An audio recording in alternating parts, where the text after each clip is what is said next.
어떤 믿음 좋은 그 며느리가 시어머니의 핍박을 받으면서 신앙생활을 열심히 하고 있었습니다. 늘 집에서 믿지 않는 시어머니를 위해서, 자신을 핍박하는 시어머니를 위해서 눈물로 늘 기도를 하는 거예요. 그렇게 기도하고 하다가 기도가 끝나고 나면 늘 부르는 찬송이 있었습니다.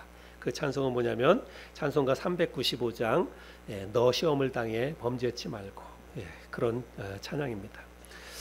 그런데 어느 날 그 가정에 교회에서 신방을 왔어요. 그래서 신방을 와서 교회 성도들이 같이 모여서 예배드리고 기도하다가 그 시어머니에게 이제 이렇게 이야기하는 겁니다.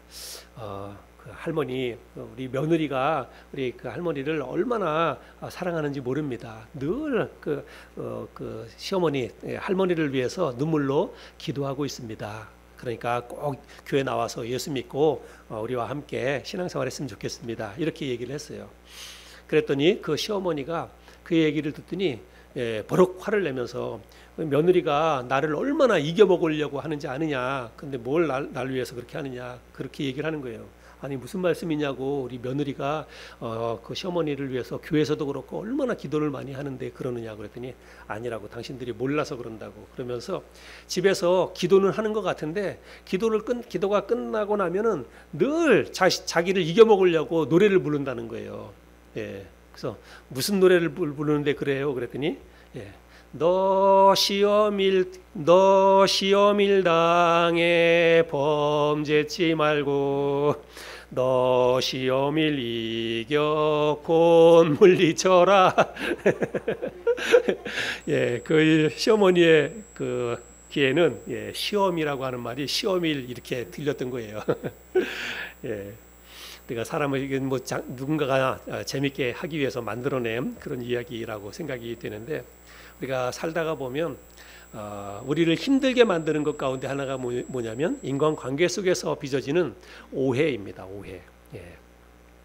사소한 오해로 인해서 갈등이 생기고 또 인간관계가 깨어지고 틀어지고 그런 일들이 많이 우리의 삶 가운데에서 일어나지요. 오늘 본문 말씀이 바로 그런 이야기를 다루고 있습니다. 그래서 오늘 이 말씀을 통해서 우리의 삶에서 오해가 생겼을 때, 부부지간에 혹은 부모와 자식간에, 형제지간에, 교인간에 오해가 생겼을 때 이 오해를 어떻게 풀어나가야 할지 오늘 말씀을 통해서 함께 좀 배워봤으면 좋겠습니다.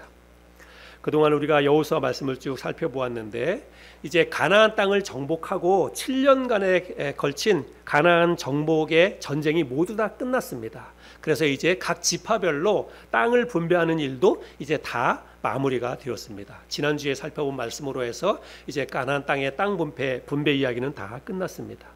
그래서 이제 모든 일이 다 끝났어요.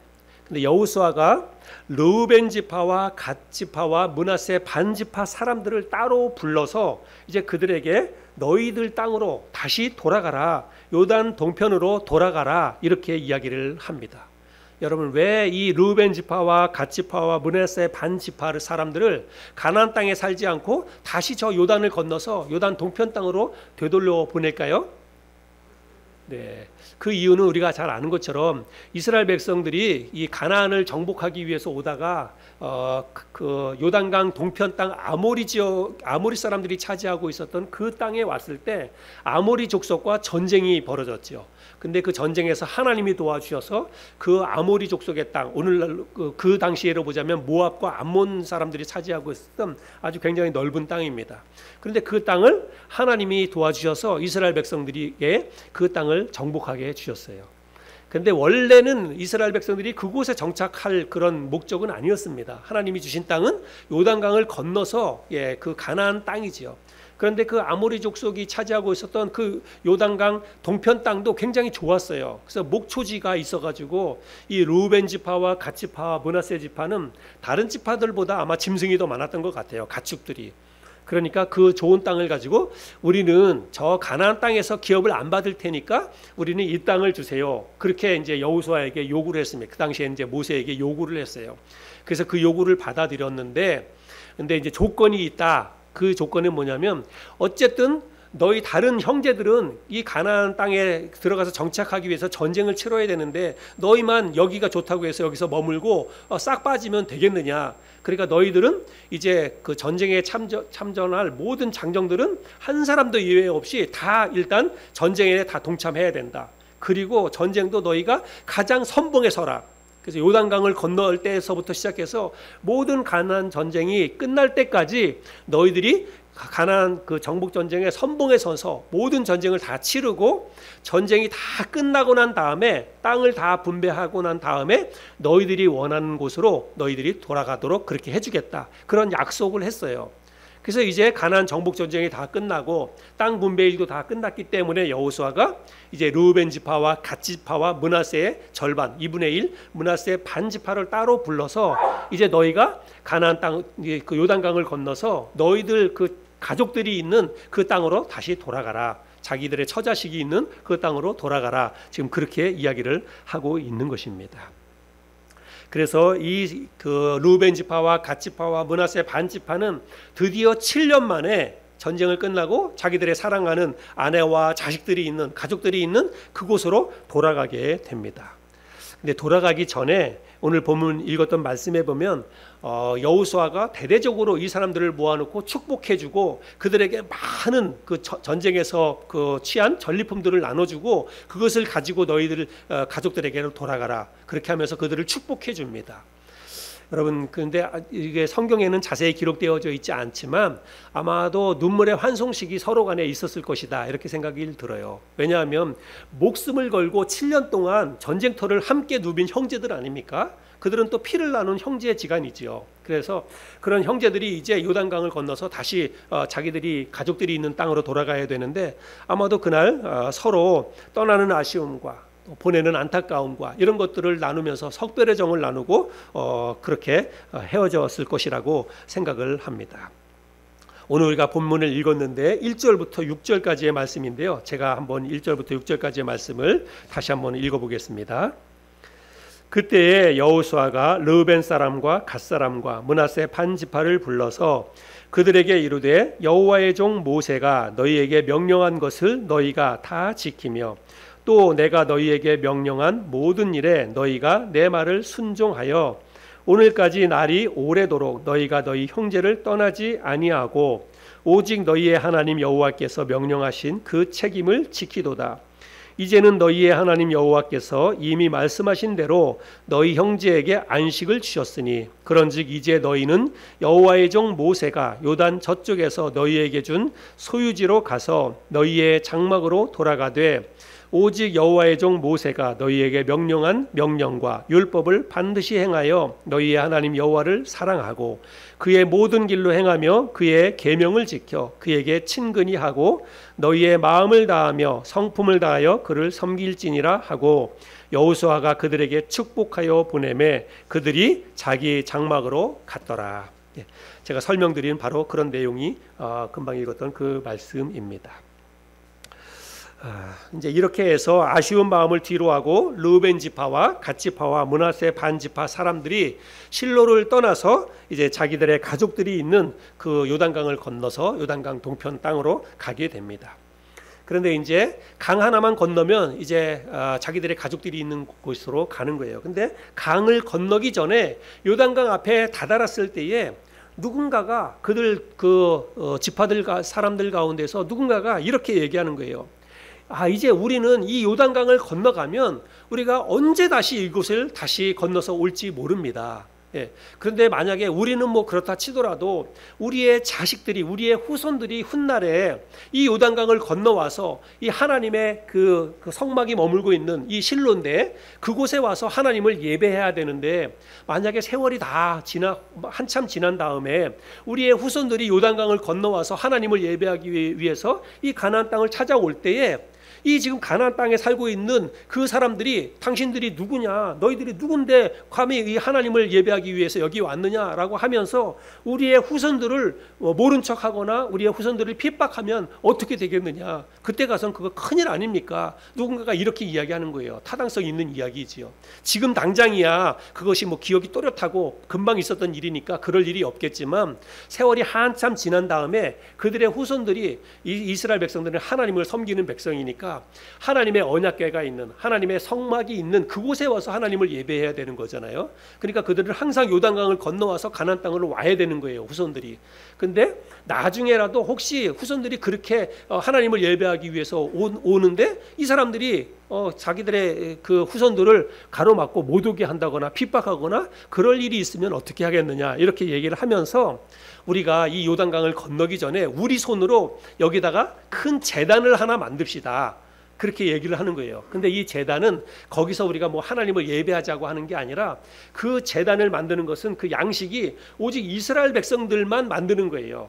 그러니까 나중에라도 이 장막은 우리가 그 당시에 요단강을 건너기 전에 우리가 우리 후손들을 위해서 표시로 우리도 저 가나안 땅에 살고 있는 이스라엘 백성들과 똑같이 하나님을 예배하는 하나님의 백성들입니다라고 하는 그런 표시로 우리가 여기에 제단을 쌓았다.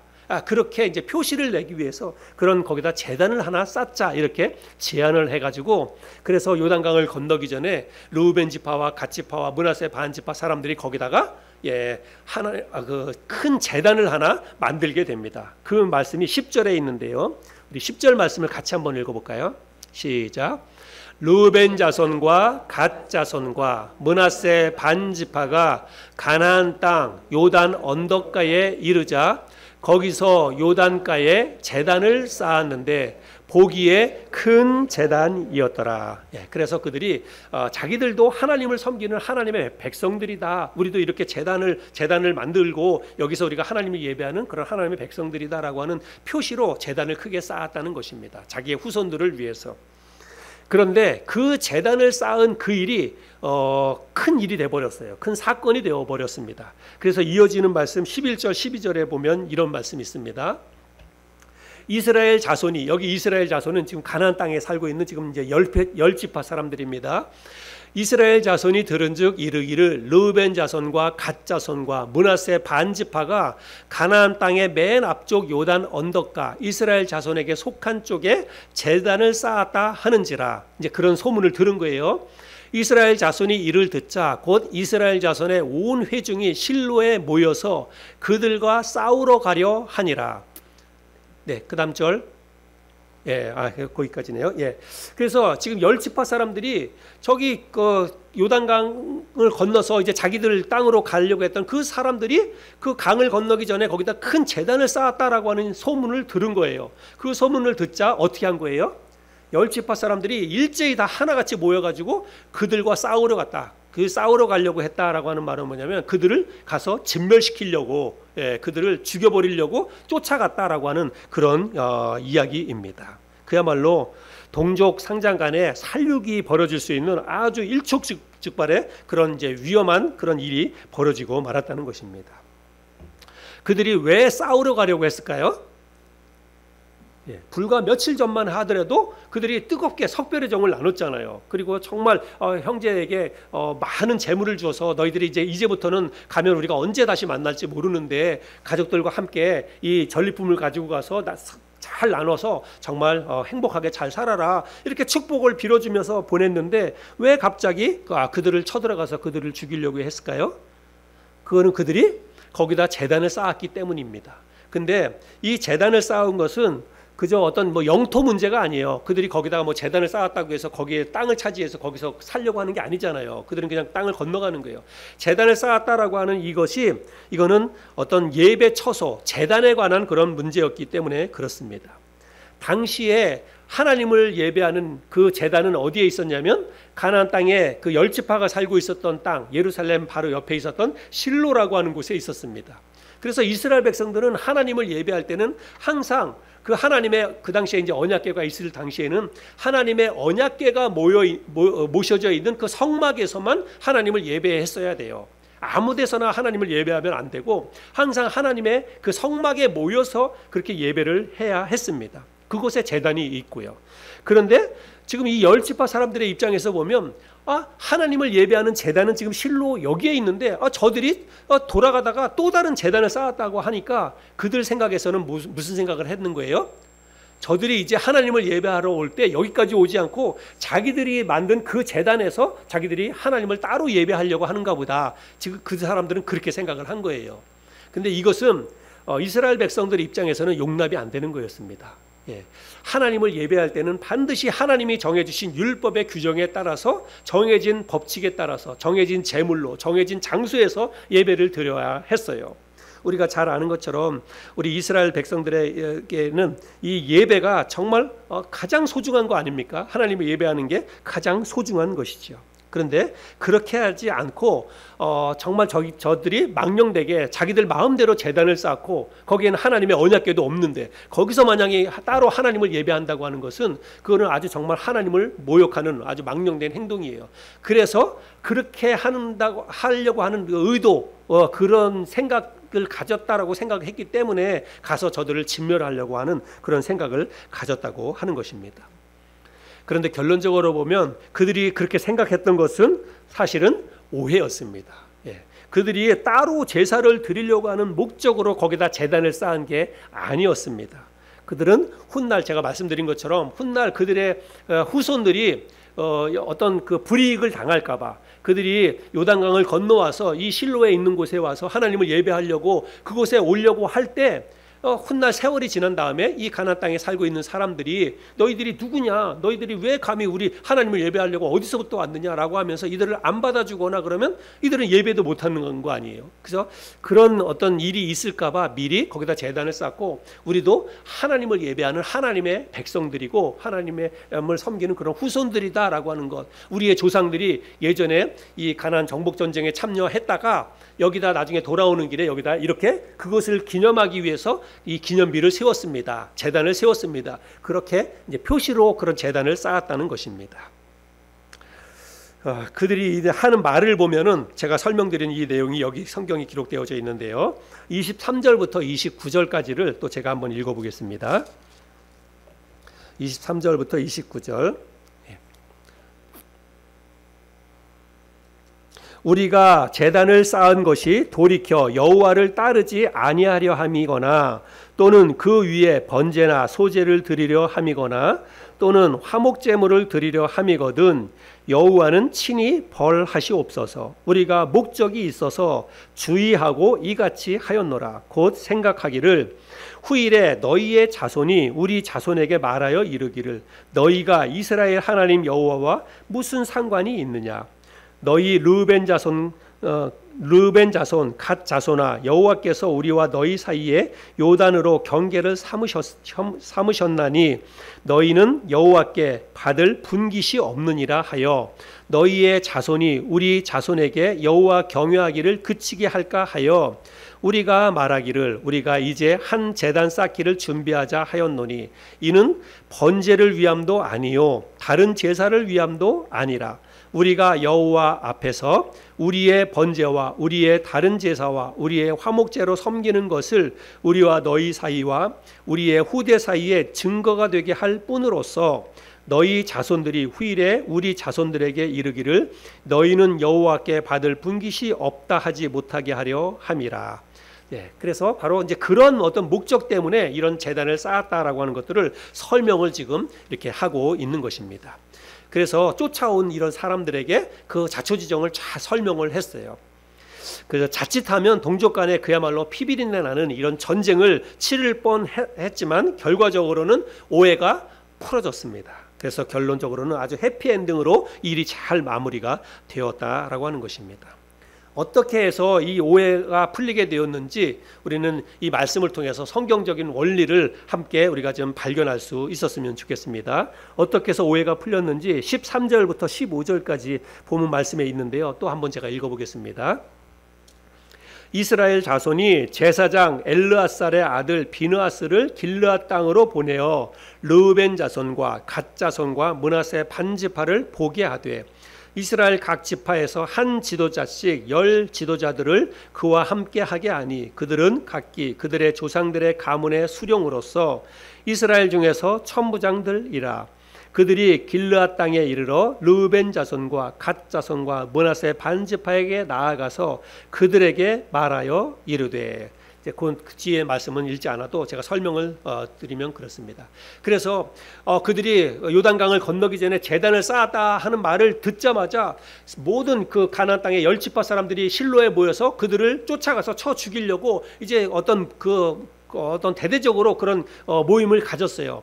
그런데 그들 가운데에서 누군가가 나서서 우리 그러기 전에 한번 자초지정을 확인해 봅시다. 그렇게 이야기해가지고 이제 그 제사장 가운데 한 사람을 그 우두머리로 세우고 그리고 각 지파에 한 사람씩을 뽑아가지고 그 10 몇 사람을 보낸 거예요. 그래서 빨리 가서 그 사람들에게 가가지고 진짜 그들이 제단을 쌓았는지, 그리고 만약에 제단을 쌓았다면 무슨 목적으로 제단을 쌓았는지 그것을 한번 확인해 보라고 사람을 먼저 보낸 거예요. 쫓아가기 전에, 군대를 보내서 그들을 진멸하기 전에 먼저 그렇게 했다는 것입니다. 그래서 사람들을 보내서 가서 이제 이 사람들과 대화를 해가지고 도대체 이 제단을 왜 만들었느냐라고 했더니 그들이 쭉 설명을 하는 거예요. 근데 그 설명을 다 듣고 나니까 이게 충분히 납득이 되는 거고 얼마든지 그거를 이제 받아줄 수 있는 그런 내용이었다라고 하는 거예요. 그래서 결국은 그 이야기를 다 듣고 나서 그들이 다시 돌아오고 그냥 너희들의 의도가 그랬다라고 하는 것을 이제 위에 가서 보고하고 아무 일 없는 것으로 다 무마가 됐다는 것입니다. 근데 만약에 그들이 이런 어떤 절차적인 것들을 행하지 않고 당장 그 이야기만 들었을 때 쫓아가서 그 사람들을 쳐가지고 공격했다면 여러분 진짜 형제지간에 큰 살육이 벌어지는 엄청난 비극적인 일이 벌어질 수도 있었다라고 하는 것이죠. 우리도 살다 보면 이와 유사한 일을 겪을 때가 종종 있습니다. 내가 누군가를 오해하기도 하고 또 누군가로부터 우리가 오해를 받기도 하고 이런 일들을 우리가 자주 겪게 된다는 거예요. 근데 이 오해라고 하는 것은 오해를 하는 사람도 하는 쪽도 괴롭고 오해를 받는 쪽도 굉장히 괴롭습니다. 그리고 어느 한쪽만 잘한다고 해서 이 문제가 해결되지 않아요. 나도 그 문제를 해결하기 위해서 잘해야 되지만 또 상대방도 그 문제를 어떤 객관적인 시각을 가지고 잘 대처해야만 이 오해 문제가 풀어질 수 있다라고 하는 것입니다. 사실 오늘 이 오해의 이 문제는 요단 동편 사람들에게 문제가 있었다라고 볼 수 있어요. 왜냐하면 이 사람들이 오해의 빌미를 제공했잖아요. 제단을 쌓은 그 일 자체가 사실은 오해를 살 만한 그런 일이었습니다. 만약에 이렇게 오해를 사지 않는 게 가장 중요해요. 우리도 인간관계에서 누군가에게 쓸데없이 오해를 살 만한 행동을 하지 않는 게 중요합니다. 첫 번째는 그게 더 중요해요. 그래서 이 사람들이 오해를 사지 않으려면 어떻게 했냐면 정말 자기들이 그런 목적이 있고 나중에 그런 일들이 어떤 걱정거리가 된다면 미리 그런 걸 사전에 양해를 구하면 되잖아요. 우리가 이러이러한 목적으로 여기다 제단을 하나 좀 쌓으려고 하는데 괜찮겠느냐? 그러면 아마 충분히 그거를 받아들여 줬을 것입니다. 그래서 우리가 참 이런 게 지혜인 것 같아요. 어떤 행동을 하기 전에 상대방에게 내가 이런 행동을 했을 때 뭔가 오해를 살 만한 일이 있다면 미리 상대방에게 양해를 먼저 구하고 내가 이러한 어떤 목적 때문에 이런 일을 하려고 합니다. 괜찮겠습니까? 나중에라도 괜찮겠습니까? 이렇게 양해를 구하면 얼마든지 일이 가능한데 그런 절차를 거치지 않고 일을 하다 보면 이런 오해를 받을 수도 있다라고 하는 것입니다. 근데 중요한 것은 이제 오해가 생겼어요. 그러면 오해가 생겼을 때 우리가 이 오해를 어떻게 풀어야 되느냐, 그것도 너무 중요하죠. 오늘 제가 딱 2가지만 여러분에게 말씀을 드리겠습니다. 우리가 인간관계에서 부부지간에도 오해가 생길 수 있고 부모와 자식 간에도 오해가 생길 수 있고 또 형제지간에도 오해가 생길 수 있고 같은 교회에서 신앙생활하는 교인 간에도 오해가 생길 수 있습니다. 근데 여러분 이 오해의 문제를 잘 다뤄야 돼요. 이거 잘 다루지 않으면 큰 일이 벌어질 수 있습니다. 갈등이 생기고 그걸로 인해서 결국은 파국이 일어날 수도 있고 그래요.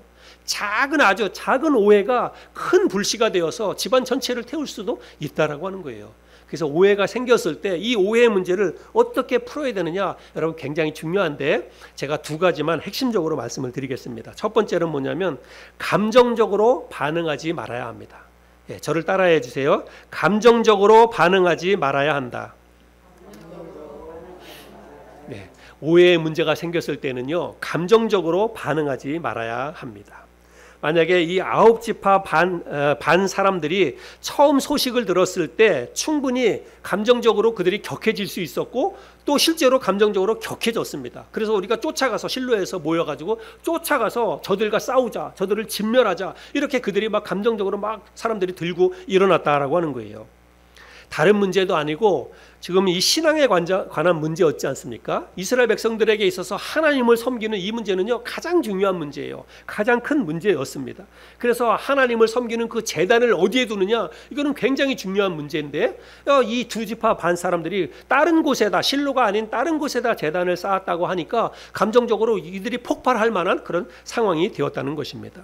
여러분, 실제적으로 우리 성경에 보면 하나님이 명하시지 않는 제단을 쌓거나 하나님이 명하시지 않은 다른 불을 제단에 들이다가 그 자리에서 목숨을 잃은 사람들의 이야기가 성경에 기록되어져 있지 않습니까?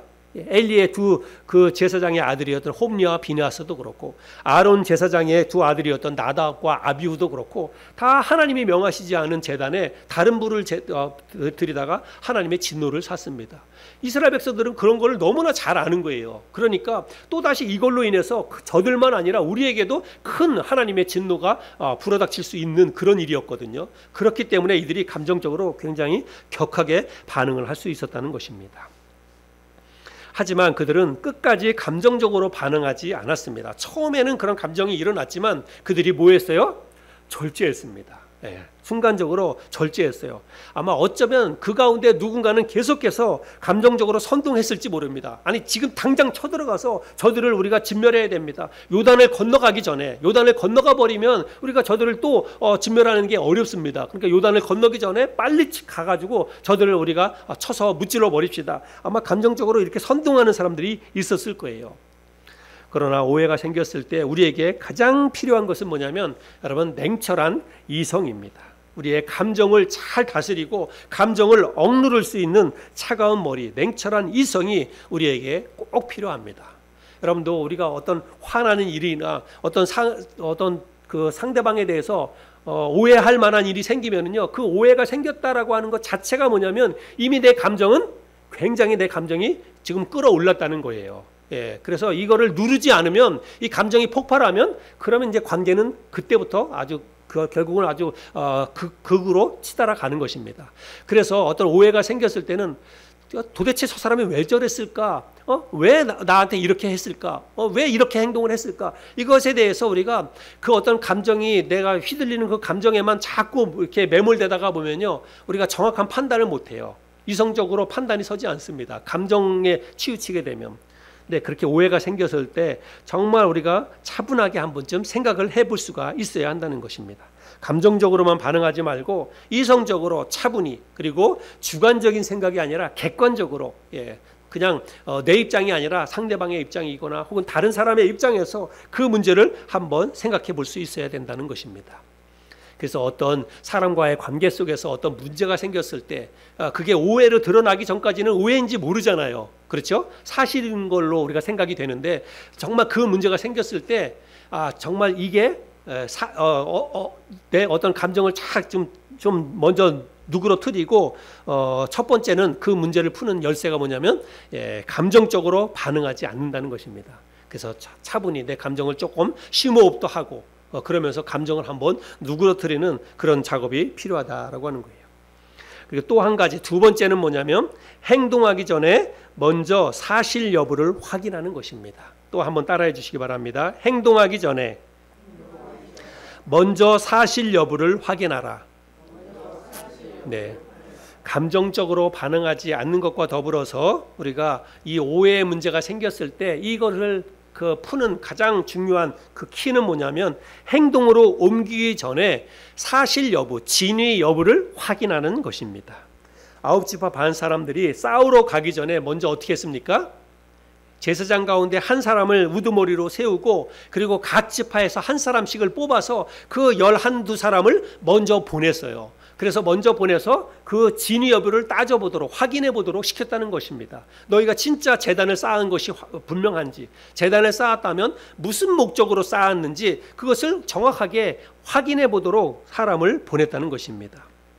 그래서 여러분 우리들도 이 사람들처럼 이렇게 했던 것처럼 먼저 어떤 문제에 대해서 문제가 터졌다, 그 사람과의 어떤 갈등이나 문제가 생겼다고 한다면 왜 그런 문제가 생겼는지, 그 사람이 왜 그렇게 행동했는지, 나에게 왜 그렇게 반응했는지를 우리가 한번 확인해 봐야 돼요. 근데 가장 이런 어떤 행동하기 전에 사실 여부를 확인할 때 가장 중요한 게 뭐냐면 대화예요. 대화. 대화로 풀어갈 수 있어야 됩니다. 이 대화에서 먼저는 상대방이 왜 그런 행동을 했는지, 상대방이 왜 나에게 그렇게 했는지를 우리가 그 사람의 입장을 들어봐야 되잖아요. 근데 그 사람의 입장을 들어보기도 전에 먼저 행동으로 옮겨가지고 나도 똑같이 반응하거나 똑같이 보복하거나 그러면 그냥 끝을 향해서 가는 것입니다. 근데 그 사람이 왜 나에게 이렇게 행동을 했는지를 그 사람을 이야기를 들어보는 거예요. 근데 이야기를 들어보고 나서 판단할 때 이거는 잘못됐다, 그렇게 판단할 수 있어요. 그거는 오해가 아니라 실제로 그 사람이 잘못을 한 게 될 수 있으니까. 근데 이야기를 다 들어보고 나서 이스라엘 백성들이 그렇게 했던 것처럼 들어보고 나니까 이건 뭐 충분히 납득할 만한 문제다, 저들의 입장에서는 그렇게 행동할 수밖에 없었다, 이렇게 받아들여졌잖아요. 그래서 이게 문제가 잘 무마가 됐는데, 우리도 어떤 문제가 터졌을 때는 상대방의 말을 들어봐야 돼요. 그 사람이 왜 그렇게 행동했는지, 그 사람이 나한테는 왜 그렇게 행동을 했는지를 먼저 들어봐야 됩니다. 그리고 들어보고 난 다음에 판단을 해야 돼요. 근데 많은 경우에 있어서 상대방의 이야기를 듣지 않고 행동하기 때문에 갈등이 깊어지는 것입니다. 그 사람의 이야기를 차분히 앉아서 들어보면 내가 오해했구나, 내 생각이 조금 지나쳤구나, 그게 납득이 돼서 고개를 끄덕일 때가 상당히 많이 있다는 것입니다. 저도 우리 아내와 우리 자식들 간에 있지만 갈등이 일어날 때 대부분 보면 나 혼자 생각해가지고 막 씩씩대고 그래가지고 막 분하고 억울하고 막, 그런데 그냥 조금 시간이 지나서 하루 이틀 지나고 나서 한번 이야기를 들어보면 사실은 별것도 아니고, 또 그 사람의 입장에서는 그럴 수밖에 없었구나, 이게 다 이해가 되는데 그 당시에는 그런 생각을 못하니까 그 사실 여부를 들어보지 않고 행동했을 때는 그렇다는 것입니다. 그래서 대부분의 이 오해, 갈등의 문제는 대화가 잘 되지 않을 때 이런 일이 벌어진다라고 하는 것을 기억하고, 먼저 상대방의 말과 또 상대방의 입장을 먼저 충분히 들어볼 수 있는 그런 시간을 가져야 한다라고 하는 것을 우리가 기억했으면 좋겠습니다.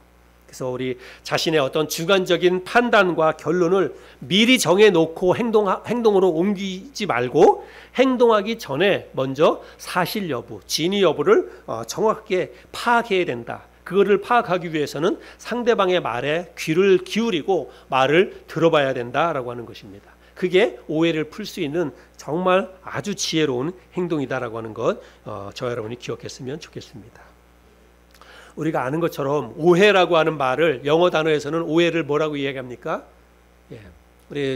오해를 misunderstanding 이렇게 합니다. misunderstanding이 오해라고 하는 말이죠. 근데 여러분, 오해의 이제 반대말 이해라고 하는 말이 understanding이잖아요. understanding. 이해하다, understanding인데, understanding 우리가 단어를 우리가 많이 잘 알죠. 그래서 우리가 상대방을 이해하기 위해서는 그 사람과 똑같은 눈높이에서 똑같은 생각에서 그 사람을 이해하려고 하면 이해가 안 돼요. understanding은 그 사람보다 한 단계 아래, 그 사람 아래에 서서 그 사람을 바라볼 수 있어야 이해가 된다는 거예요. 근데 오해라고 하는 말은 뭡니까? 미스하고 언더스탠딩이 합쳐진 말 아닙니까? 상대방보다 한 단계 아래에 서는 것을 못할 때 오해가 생기는 거예요. 오해라고 하는 말이 그런 의미입니다. 상대방하고 똑같이 혹은 상대방보다 더 높은 위치에서 생각하고 또 상대방보다 높은 위치에서 바라보니까 이게 오해가 생기는 거예요. 상대방에 대해서 우리가 오해하지 않기 위해서는 철저하게 다른 사람들보다, 그 사람보다 더 아래에 설 수 있어야 됩니다. 그 사람보다 더 생각이 더 겸손해질 수 있어야 돼요. 그럴 때 우리가 상대방을 오해하지 않고 이해할 수가 있게 된다는 사실입니다. 그래서 상대방의 입장에서 한 번 더 생각해 보는 거, 그게 너무너무 중요하다라고 하는 것입니다. 여러분, 또 우리 수식을 한번 또 뒤에 한번 보여주세요. 자막. 여러분 한번 이거 읽어보세요. 시작. 5 빼기 3은 2죠. 이게 뭐냐면 오해할 만한 일도 3번만 생각하면 이해할 수 있다. 너무 좋죠. 우리가 오해할 만한 일이 많잖아요. 살다 보면 오해할 일이 많은데 우리가 생각하지 않기 때문에 오해가 더 큰 갈등으로 빚어지는 것입니다. 아무리 심각하게 오해할 만한 일이 있어도 딱 3번만 더 생각해 보면 충분히 이해할 수 있다. 그런 이야기입니다. 행동으로 옮기기 전에 상대방의 입장에서 한 번 더 생각해 볼 수 있는 저와 여러분이 되었으면 좋겠습니다. 오늘 우리가 오해가 생겼을 때 이 오해 문제를 어떻게 풀어나갈지 오늘 말씀을 살펴보았습니다. 가장 중요한 것은 오해의 단초를 제공하지 않는 게 중요합니다. 그렇죠? 가능하면 먼저 우리가 어떤 일을 추진하거나 행동하기 전에 상대방에게 나 이런 일을 하려고 하는데 당신 생각은 어때요? 너의 생각은 어떠니? 이렇게 한번 좀 의견을 물어보고 일을 하면 좋잖아요. 근데 우리는 대부분 그렇게 하지 않아요. 그냥 자기 멋대로 막 하고 나서 나중에 하고 나서 뭔가 이야기하려고 하면 그게 오해가 생기는 것입니다. 그래서 오해의 단초를 제공하지 않는 게 중요합니다. 그러나 그럼에도 불구하고 어떤 오해가 생겼을 때 상대방과의 관계가 껄끄러워지거나 그랬을 때 어떻게 해야 되느냐. 혹시 지금도 여러분의 가정에서 누군가와의 관계가 지금 불편한 관계가 되었다면 지금 오늘 함께 나눌 이 말씀을 꼭 한번 적용해 보시길 바랍니다. 우리의 가정에서 우리의 또 내가 알고 있는 직장의 동료 또 어떤 사람과의 관계가 지금 굉장히 불편한 관계에 있다. 여러분 이 문제를 해결해야 되는데 오늘 우리가 배운 이 성경적인 원리 2가지를 꼭 실천해 볼 수 있기를 바랍니다. 첫 번째는 뭐예요? 감정적으로 반응하지 않는다. 2번째는 행동으로 옮기기 전에 반드시 사실 여부를 확인한다. 이 2가지를 잘 기억하시길 바랍니다. 이 2가지를 기억하고 우리가 인간관계를 맺어간다면 오해에 살만한 일도 또 오해가 생겼을 때도 이거를 잘 풀어나가고 가정에서도 직장에서도 또 우리 사회생활에서도 정말 즐겁고 행복한 그런 관계를 맺어갈 수 있으리라고 믿습니다. 모두가 다 그렇게 할 수 있는 저와 여러분이 될 수 있길 바랍니다.